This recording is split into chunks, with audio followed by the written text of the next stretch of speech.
Do I have Discord Nitro? No. Good afternoon, good evening, good morning, wherever you're at. Welcome back to the Bucket and Hoosier Show. Why are you worried about Discord Nitro? I'm getting all these loot boxes and it's so loud. I don't know what's happening. Just all of a sudden I'm opening loot boxes on Discord. You have It's a loot brand boxes. new feature. I had not really heard of that. Yeah, it must be brand new because I've never seen it either. So what are you getting? Like, you said a sound. Like, is it a soundboard that you get to have now? Oh, I got a power helmet just now. I think it's what it is. Soundboards. I got 2 more to open. We'll see if I get anything cool. But listen, a dream hammer. A dream hammer? What the heck's a dream hammer? I don't know what to tell you, man. Why do you not have Discord Nitro? You could be boosting the server. Because I'm a single income home with 3 kids. So you do the math. Priorities. Yeah, I have other priorities right now than Discord Nitro. Like, I really, actually, you know what I should put that towards? Channel3.gg. I have not done that. And they just came out with their app, too. So, kudos to Joel and them. Side note, did you know April 1st is Joel's birthday? That's probably what this is. This is probably an April Fool's joke. I won't think it is from, maybe it is from Discord. They're just joshing with you. But happy April Fool's Day, everybody. Welcome back to the Bucket and Hoosier Show. Not. I don't know what's going on. We did have the Major this past weekend. There was a lot of good Rocket League matches that happened. G2 showed up for NA, getting to the finals. They could not get it done, but they did make a very good showing for all of us out there. Fool's joke. What, the Discord I just Nitro keep thing? doing it. I just keep opening them. It's definitely... They got me. I was sitting here for 5 minutes. You're right. Well, You've been just sitting there opening shit. have a good night, guys. Really thought I was gonna be. You thought you like scored something big there. Actually, you know No, what? I was just really like, where's the rare prizes? I want to loot Did boxes, Rocket League man. do? I just played a little bit. I haven't even heard if they. I don't think they did an April Fool's Day thing today. They haven't done anything worth a damn in a while. Well, Why would you expect? We've talked about that, but I'm thinking like, you remember back when the oversized toppers? Yeah, and I remember when they did the 3-wheel car. They did the 3-wheel car. They've done a lot of cool the stuff. year that they changed all the ranks to like eggplant and just something ridiculous. Like, oh man, those were good times. The game was fun. People wanted to just play it and have fun. Yep. Remember that word, fun? It's still fun. The only way I have fun Is now it is though? if I think it still is. I'm finding my way back into it. If you have friends playing or something, maybe. I don't know. I think it's fun if you turn chat off. I think it's fun to turn chat on now. I don't know. I don't have the brain capacity to deal with half of the numbnuts that are in there. Like, I'm down. Okay, so I haven't played in a while. Oh, so it's so easy to make people mad, though. I know. It cracks me up. I can just watch it happen. And because I'm down in Diamond 3. Actually, I just got back into Champ 1 for 3s. And still seems like a very lonely place down there. I mean, it does get lonely at times, but I'm so lonely. The sheer amount of people that I understand taking the game seriously down at that rank, but the people who think that they are just like they know what is going on, it's like, dude, we're in Diamond 3 Champ 1. Majority of you in this lobby have no clue how to actually play good Rocket League. And you don't even have rotations down, let alone have maybe a mechanic or two. Like, you're not even mechanical. But I think... but some of them are mechanical, but don't have any sense of what to do. And it's a weird place because you can find... There's like a really good lane somewhere in between like Champ 1 and Champ 3, not right before Grand Champ, but like before that, where everyone's trying to do everything they can to win. Yes. And that's a really fun place to play. But then when you get past that and get into the low levels of Grand Champ, everyone just thinks they know everything at that point, and all bets are off the table. You could lose 100 MMR in a day. Yes. Easy. Yeah, I think it's in like a mid champ 3 area where the games feel, at least, I mean, obviously we're not pros, and I had to get carried to GC the one season I did hit it. I've never been able to actually maintain it. But yeah, there's like those games in mid champ 3 where they feel really good. Like everything, it just feels like it's clicking, and like you can be put with some randoms, and it's just like it works. And then, as you said, yeah, you cross over that threshold, and all right, now it's a big shitstorm, and it's like low GC is filled with people who were carried to GC and they can't maintain it, i.e. myself. And so then they're just doing shit wrong all the time and just causing a problem for everybody.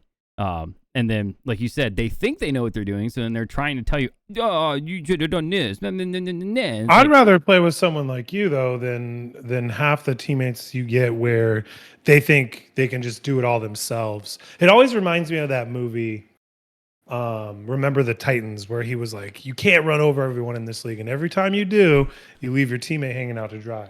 Right. Mainly me. And that's exactly what it feels like. Everyone just thinks they can just push through, and then you're just sitting there like, ooh, 2-on-1 again. I'm on my back heels.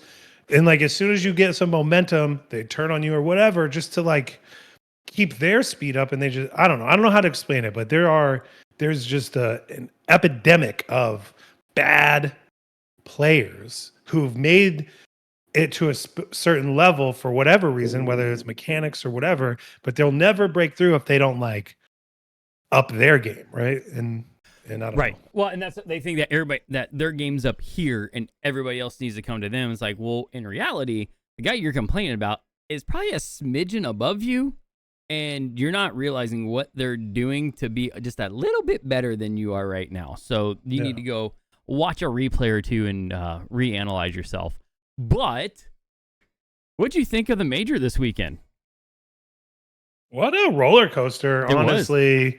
From the first, from the Swiss stage, where we're seeing a lot of European teams kind of lose to some other teams, and you saw, obviously, Gentlemates just kind of roll through, and you're thinking, wow, they actually have something there. And then going into the weekend with the teams that we kind of probably all suspected by the end we're going to be there, like we're in the top 10 that we knew, like 8 of those teams were going to make it through. And then G2 just doing what they had to do. There were some times where I couldn't believe that they had missed something or whatever. It was just a wild ride to me. The kings of overtime. That is what they are. The kings of overtime. I don't know, what was it? There was one of those games against Vitality. It was game 2 versus Vitality. That game, as soon as it ended and they came back in that final like 2-minute and a half stretch, I remember saying that is a defining game for them. That's their series now. And the rest of that series, Vitality takes off 2 games from them, but like that stuck with me. And I had a feeling Sathi was going to get to stick with them, in that you guys have already done that. Like you crawled back, you clawed back and did it. You guys still have it. And yeah, that game 7 going to overtime, winning 1-0. I had to think like they had to be reflecting back to that game 2 and what they had done before. So they may not have won the entire thing, but I think they did show that they're here to compete on the international stage in a fashion that we haven't seen an NA team do before. What a wild ride they had, though, right? Like having to go to the 5th round of Swiss after losing to BDS, then having to play BDS, going down 2 games in the first day, and then coming back to win 4 in a row after that. And then that game 7 against Vitality. I mean, they were on a roller coaster. They probably played the most games. They had to have. They definitely had to have. I mean, that was that's 6 games, 7 games, and then 6 games. So Actually, no. There's no one else. Gentlemates still played more than them. Gentlemates went to a full 7 games against Gen.G. So, but they didn't have to play the 5-round Swiss, the 5th round. If you're talking about the entirety of the tournament, yeah, because Gentlemates only drops 2 games in their three match run there to go 3-0. Dropping a game to Rule 1 and BDS, and then sweeping Falcons. So yeah, so 3, what's that? 6, 9, 12, you're better 5, at math than I am. 17, plus whatever they played in. Where are they? They're at the top of the bracket.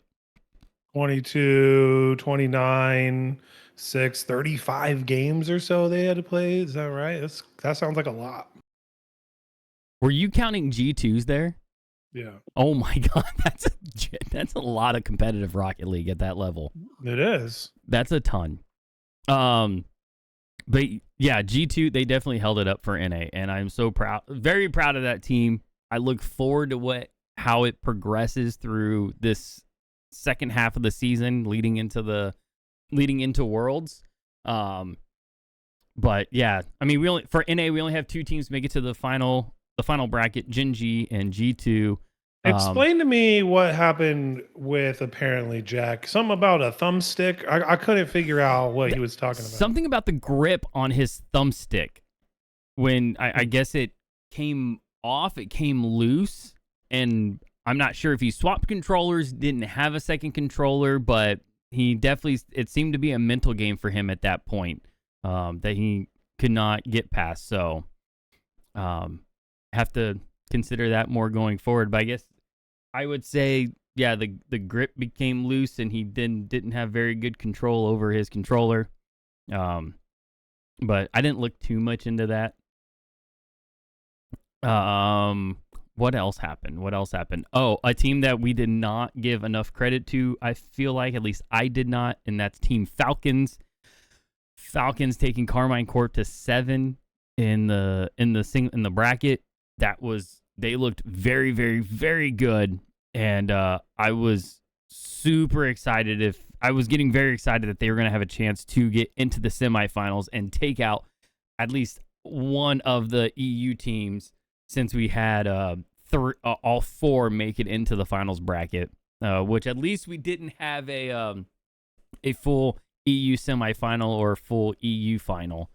We at least got the traditional NA EU final, which did play out very well. But yeah, Falcons makes the single elimination bracket. Furia makes the final bracket as well, which they also had a fantastic run in the Swiss, dropping 4 games, but 3-0ing their matches. Don't want to talk about the first team that they swept because we love them too much, and they got so close. Luminosity so close to making the final bracket, but just losing out to Vitality there in the last round of Swiss. I'll be curious to.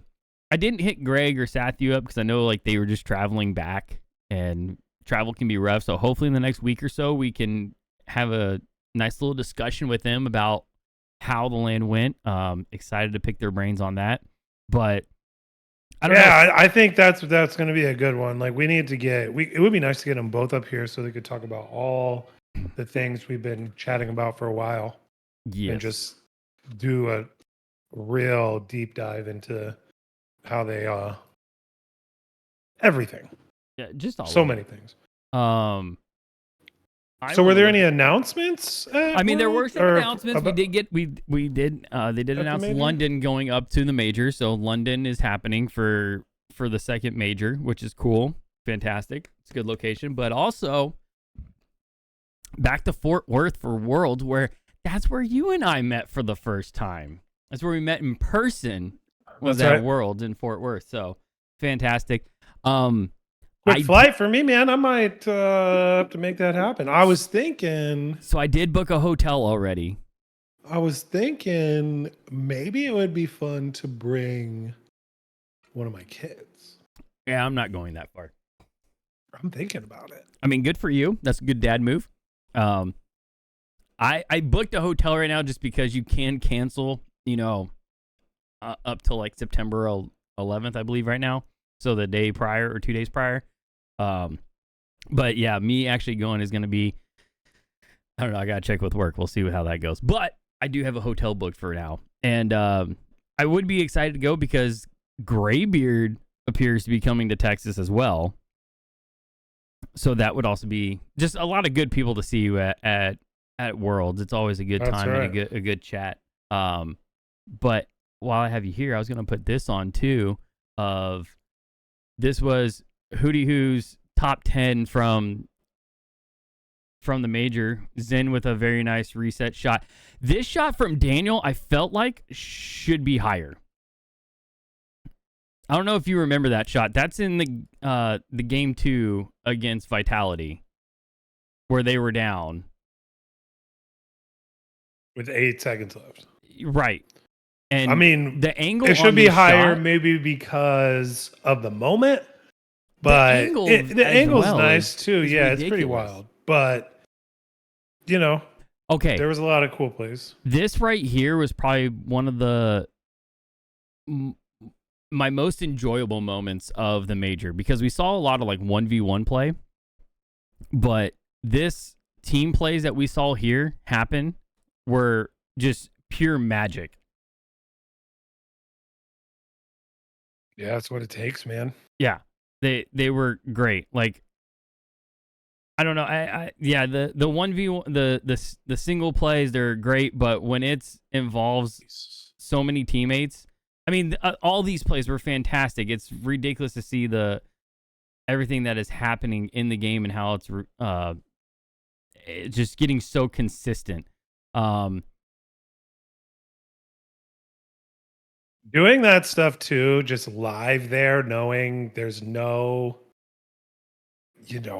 internet jumps and everything is just smooth in real time. Is in that guy sitting right across from you is probably just so satisfying. It's very satisfying. And then this from a towel, ground pinch, nice. Yeesh. Right into the corner. That's what he had as number 1.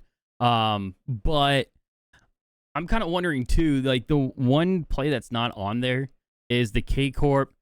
What is it? It's K Corp and is it a towel fakes or rise fakes? One of them goes up like they're gonna go up there and hit that ball, and they just purposely, you can tell they purposely overshoot the ball so that there's commitment to them, and then third man from the back comes in and puts it right in the net. Like, it was those team plays that really made me like very excited to watch the major, because it was like, all right, now we're getting to like another level of Rocket League here, right? Because it was infield passing, and then we got to like mechanical freestyle, how, flip resets off the ceiling, all that stuff.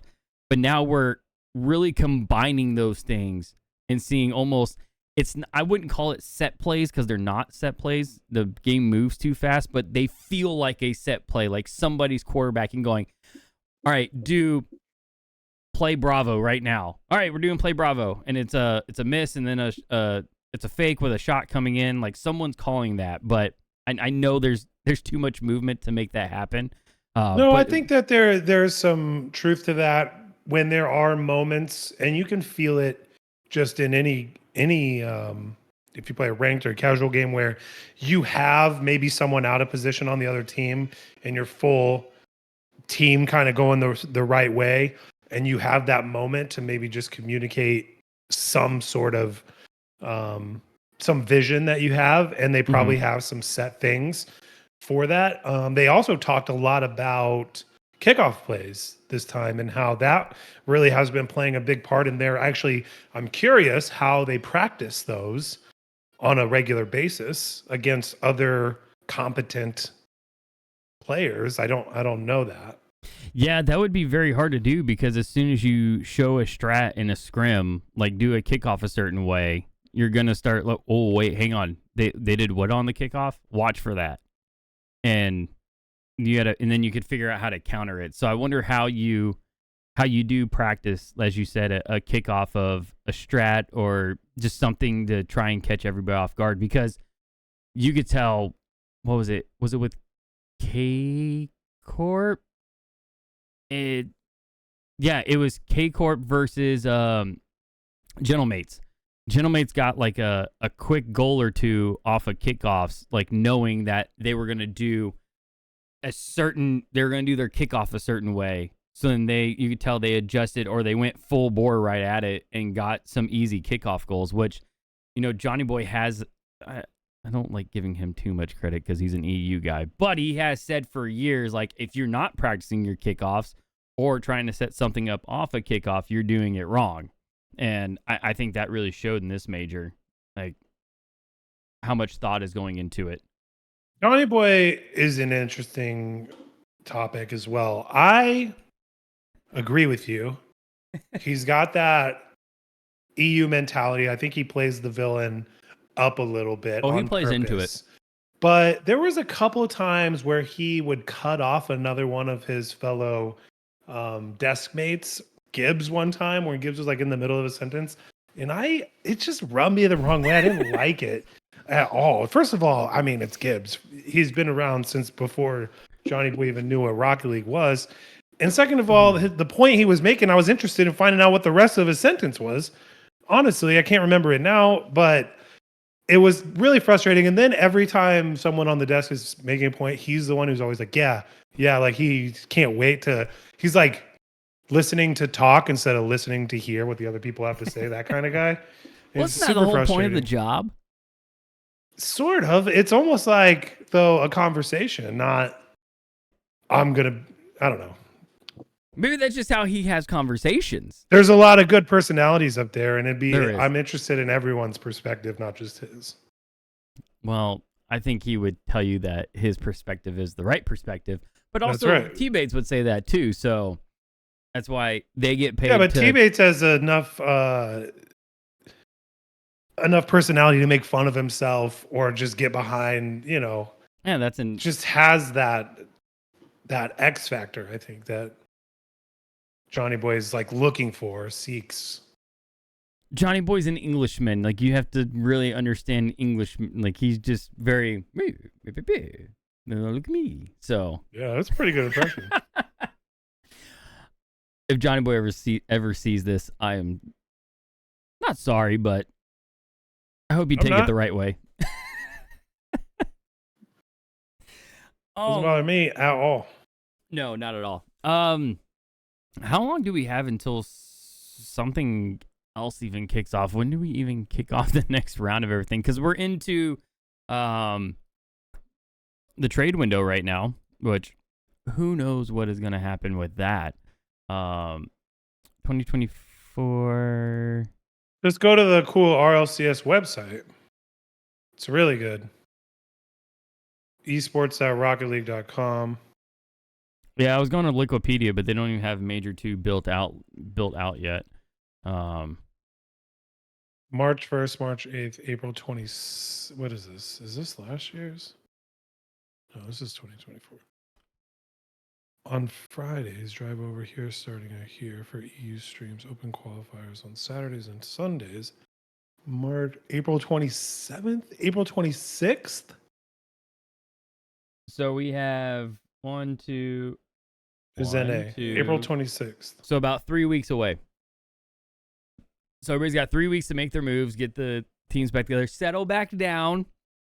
You had a good major.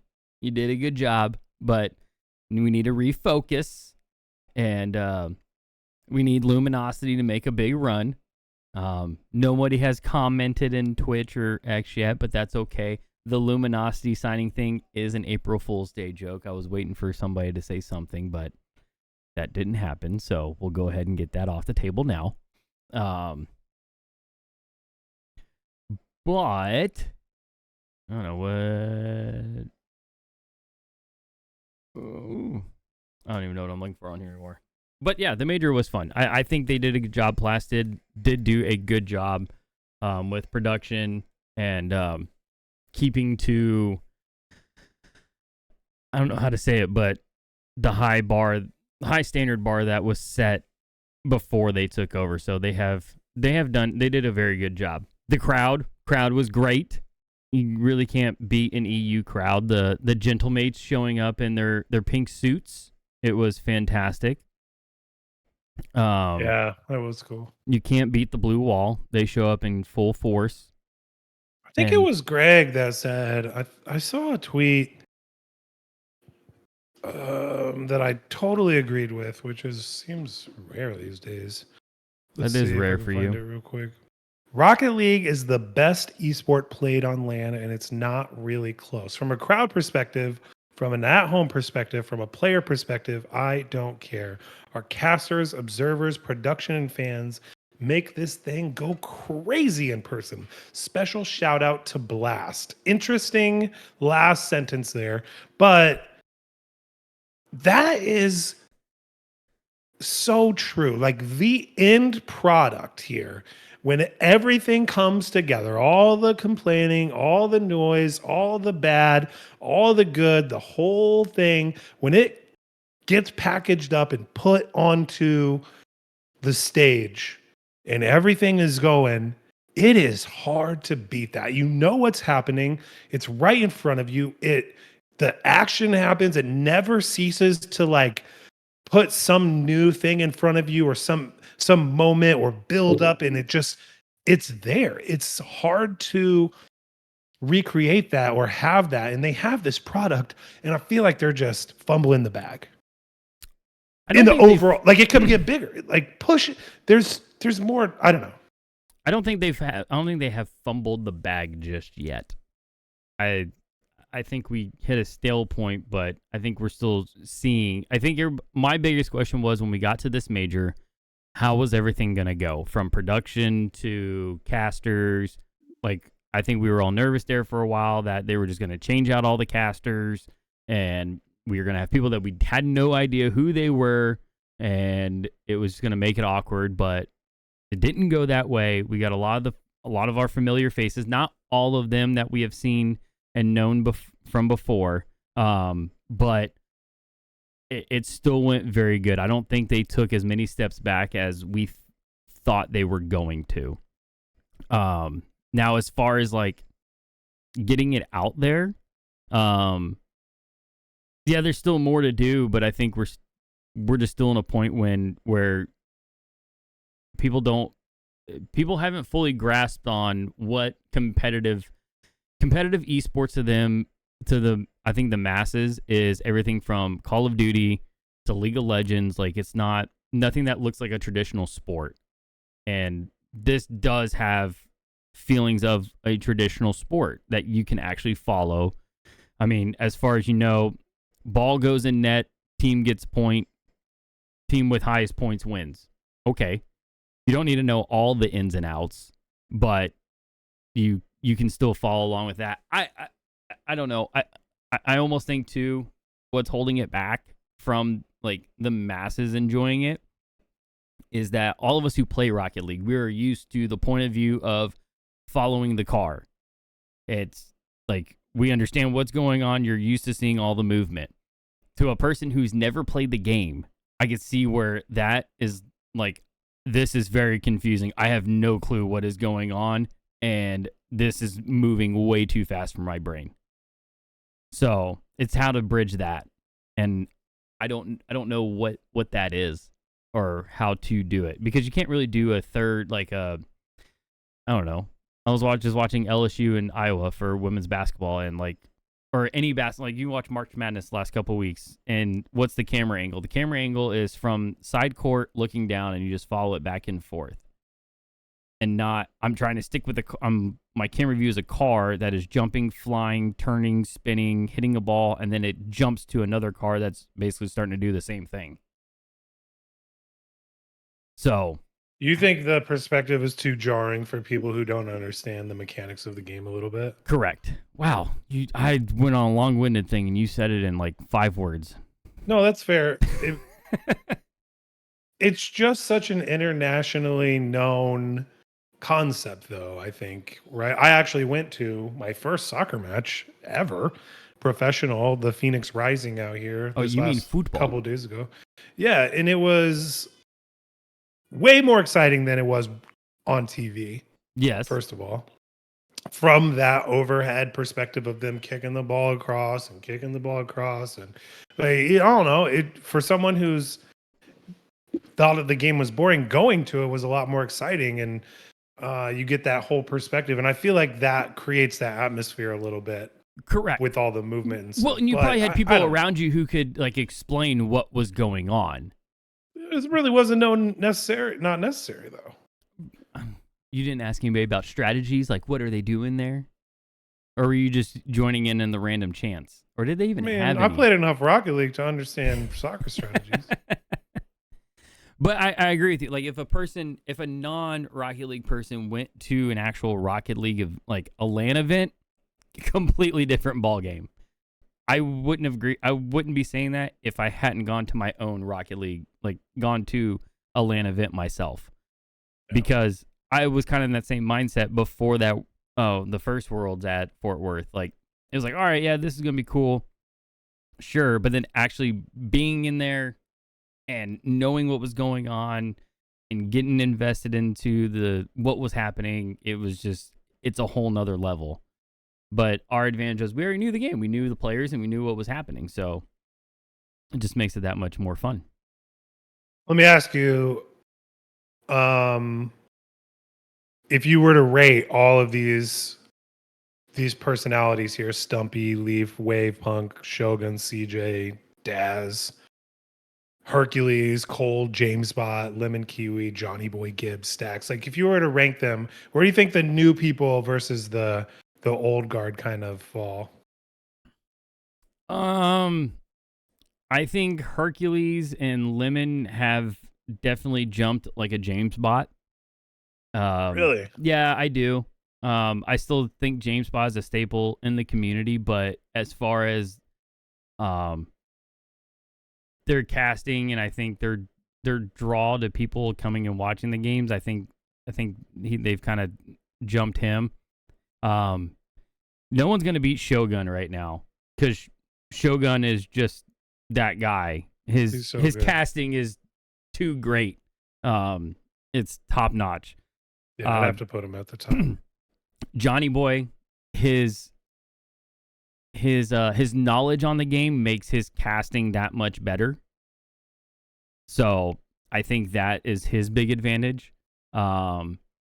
And then, man, I didn't know you just had a thing for Johnny Boy so much. Stacks,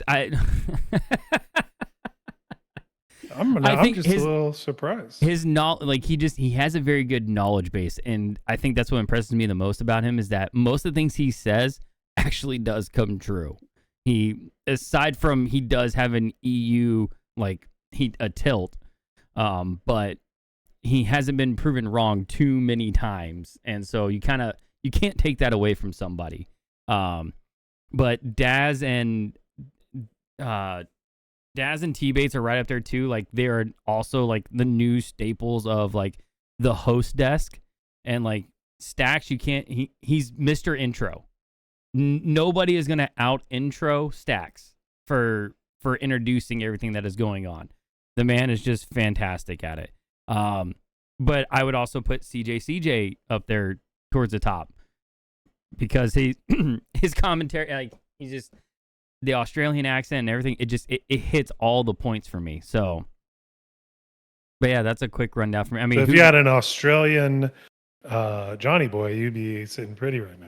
You know what? I don't know. I mean, part of the thing about CJ too, you can't beat his hotel reviews when he goes to LAN events. That's fair. They're top notch.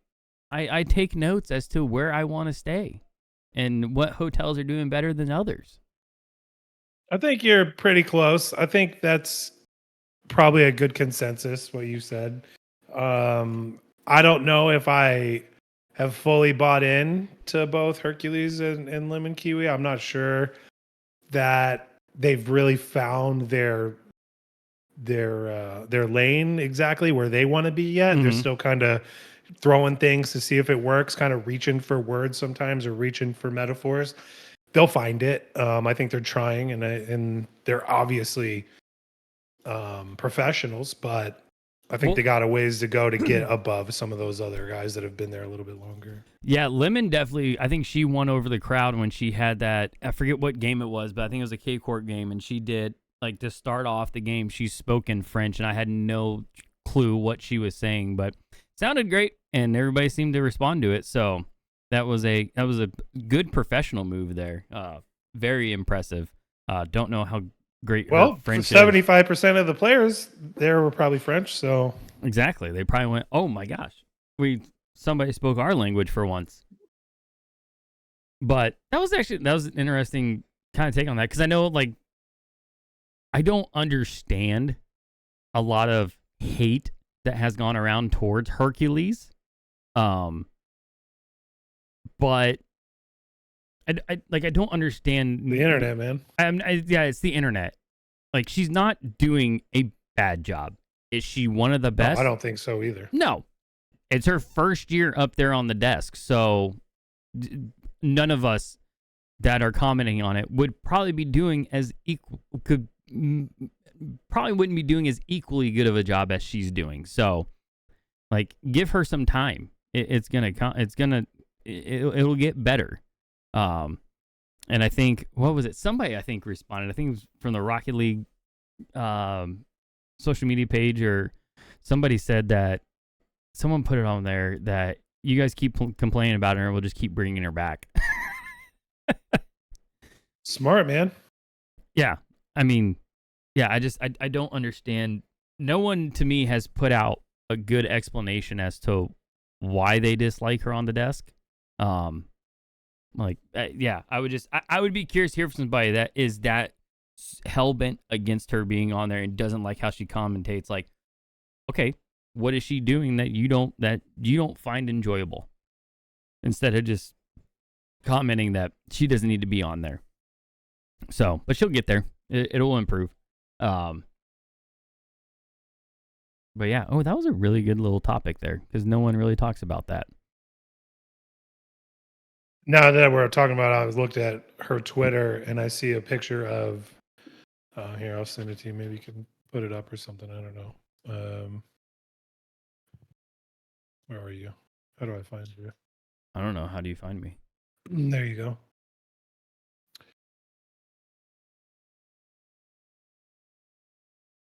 Oh, what is this? It was a the screenshot of who they thought were going to be the champions. Super interesting screenshot.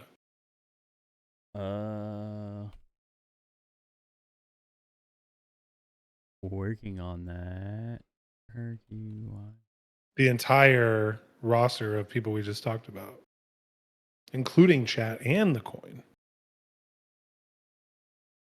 Yeah, the coin, that was an interesting little...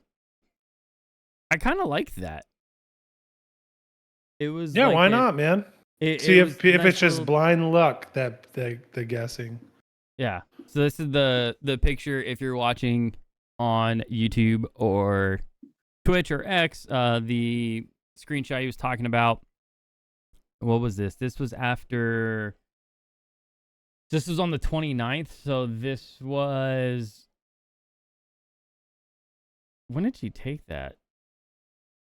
It's April, bro. Whoops. So that would have been Friday. So that would have been after the first day. Yeah, she was at the top of predictions. Everyone, though. Look at that. Who voted for... Who was going to be the champion? I mean, that's wild. There's another one out there right towards the end. I think they did another, like, prediction from the desk. Like, I think they got... Because there was at one point, this all said, like, Corp. Oh, really? Yeah, Corp, and, like, T-Base was the only one that was writing G2, and obviously Dazzern writing Gen.G as well. Because Twitch chat at one point had Gentlemates on there. And I think it was on the final day they had redone it, and Twitch chat actually had Gentlemates as called the champion the day that it all started, which was pretty impressive for Twitch chat. I wouldn't have thought that they would get that one right. But okay, let me ask you this from the major: do you really consider Gentlemates' run that much of an underdog story? I don't. Okay, thank you. I thought from the beginning when we were talking about it that a lot of people were writing them off, and I'm like, this roster, is everybody knows these guys. They've been around. This Right. isn't like a team of newbies. They were twos on their respective squads, maybe, right? I don't know. They always had someone who was in the spotlight a little bit more before them, which I think makes them a really good team. Yeah, because Gentlemates got to the grand final in the first open qualifier. They got beat by BDS in the quarterfinals in the second open qualifier, and then the third,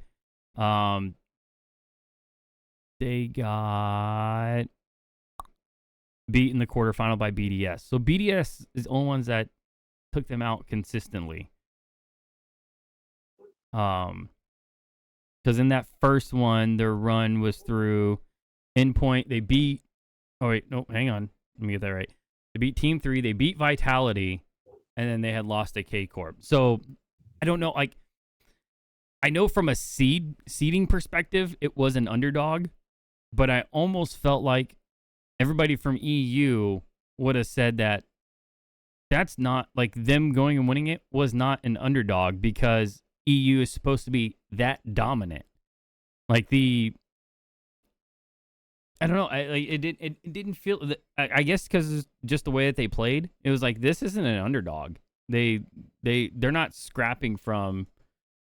It's not like they scrapped through Swiss. Barely made it in. Now they're at the bottom seed. They're running through the bracket, just like pushing their way through. Like they were winning, and never looked back. So. It's a perfect example of hitting the momentum at the right time, right? Like there's a lot of sports that works when you play your best game, ball, whatever you want to call it, during the games that matter, then you can win championships like that. And that's exactly what they did. They were playing their best at the right time. But these are three guys who have been on three separate high S-tier teams as not the face coming together at their first LAN, it is, and just dominating. I mean, we should have seen it coming. And I think a lot of people, no one did. And I don't understand that. I think we didn't because there's just been so much, like we even said, this was K Corp and Vitality's tournament to lose. Because K Corp had been very strong. And Vitality has Zen, they're the returning champions. So I just think no one was really, while we'd say they're not an underdog, we just weren't really thinking about them, which I guess could qualify as an underdog. I guess that's probably right. But I mean, these guys have been on high quality teams, BDS, Moist, freaking. Seiko's a world champion. Yeah. KC, and they are high performers. And actually, we watched Seiko win the championship. I just don't understand how that conversation got away from everyone, including us, right? Like we just looked at that top three in the beforehand, right? KC, BDS, Vitality, and I almost didn't even look at the fourth spot, just thinking the fourth spot in both regions, same thing. Oh, OG, great, they're there. But who are we really worried about? G2, Gen.G, Luminosity to a degree. And then we knew some of these other minor regions were going to show up, Falcons, Furia, and whatnot. And that just writes off right there 3 from EU, 3 from NA, and then 2 from the minor regions. You don't even think about those fourth ones. Like, well, I don't think we even talked about it. I can say that I wrote off Falcons. I wrote off Mina because just as we have seen, like, just in the past, Mina just never seems to get it together at LAN. It feels like it's always like, oh, hey, yeah, they've made it. They're here. Cool. And there's always hype, but then they never fully produce. But I feel like at this LAN, they really showed that, like, they're here to compete, and it's gonna be they're gonna push you, and they have a play style that will make it happen if they can, and they just gotta get a good lucky roll every once in a while, and they might be. It could be a very interesting world, because I think for Worlds we're seeing the same, basically the same setup. It's only 4 from EU, 4 from NA. Like it's going to be an interesting one, and it's back in Fort Worth. Can't be too upset about that. Actually, no, I'll take that back. Can we not pick a place that has a beach? I'm saying, let's go Like, back good to Lord. LA. Oh, let's go to Florida. How Why not about Florida? Limitless though and SSA? I mean, I just looked. Their stats were atrocious. We know they went 0-3, but they only did. scored 8 goals the entire 3 series that they played, and they had 36 goals scored on them. Not a lot of fun, probably. But maybe No. they learned a lot, right? Like, hopefully they come out of that thinking, man, that was a great experience. Yes. And we learned a lot. Here are the things we need to work on. And they spend this next bit trying to get 1 or 2 spots better. How do we win one of those series? What could we have done to beat Luminosity? It's the right? Or whatever. It's the same as when OCE first came in. Like, OCE had been just that little brother that you beat up on every time they showed up. But now we're seeing like Team Power beat Rule 1. Like that 2 years ago we would have said that's not happening. Oh, both OCE teams are going to be down at the bottom. They won't be anywhere.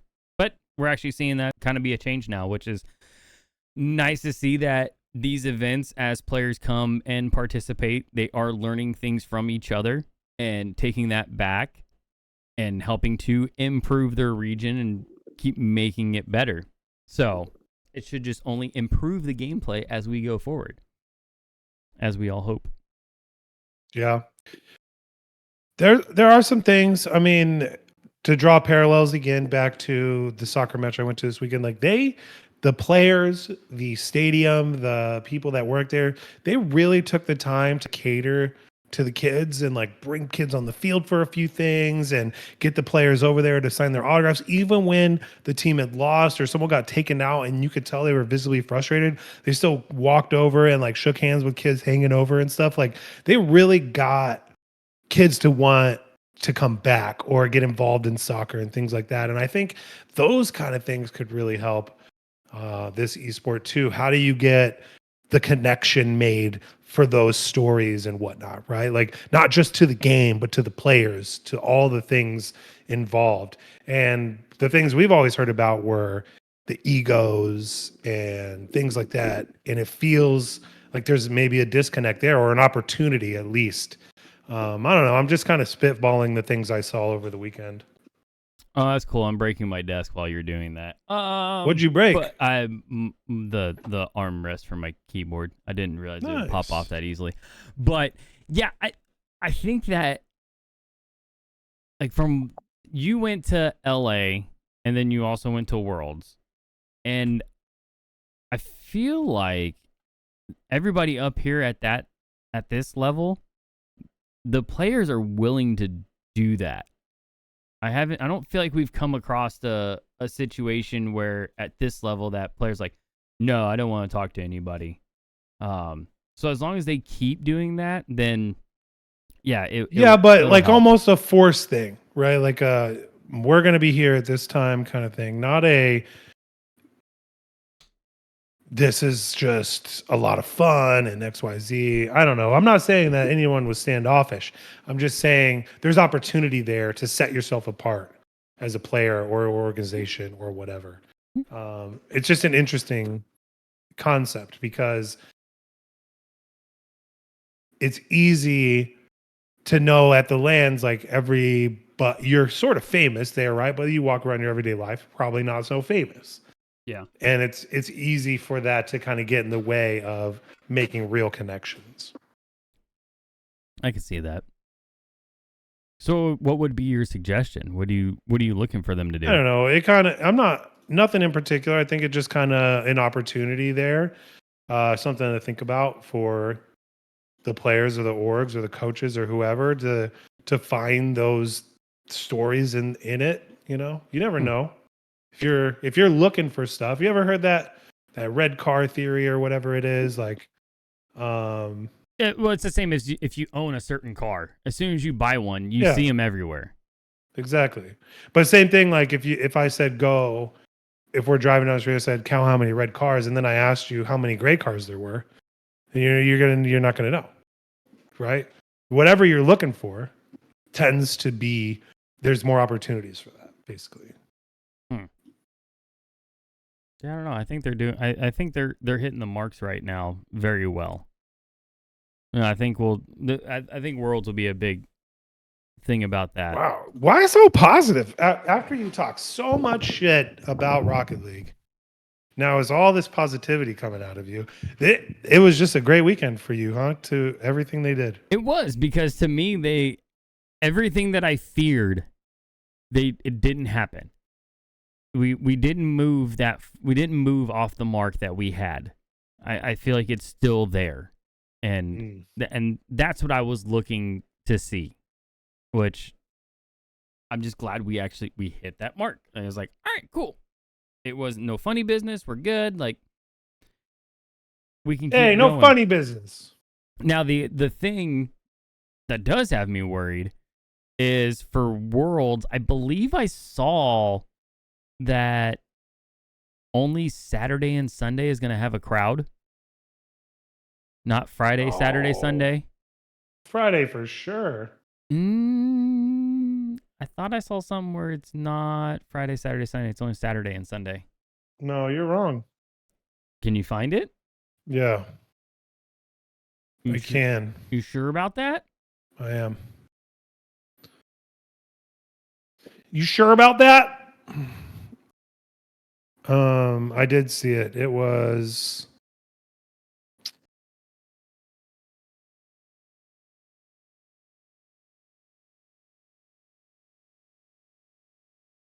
Friday, Saturday, Sunday. Or maybe I fell for an April Fool's joke.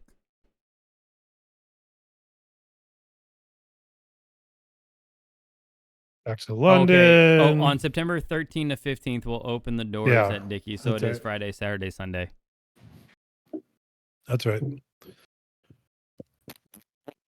So what? You got a hotel. Where are you looking to stay? Down by the arena, or like in the downtown area, or what's I'm not staying down by the arena. There's nothing over there.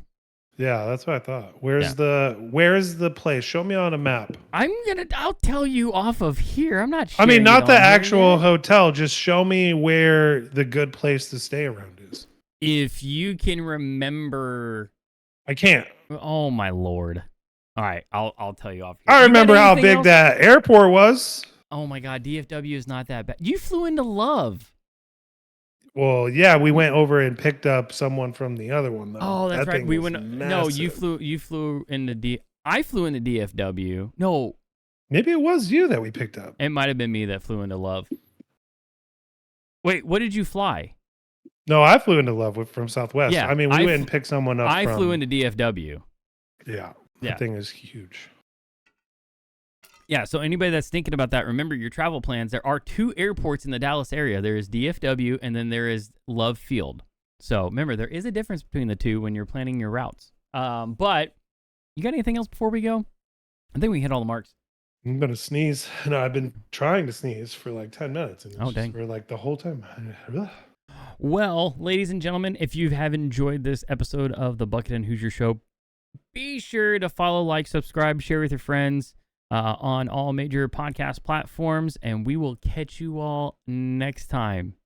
Have a good week. Bye. Bye.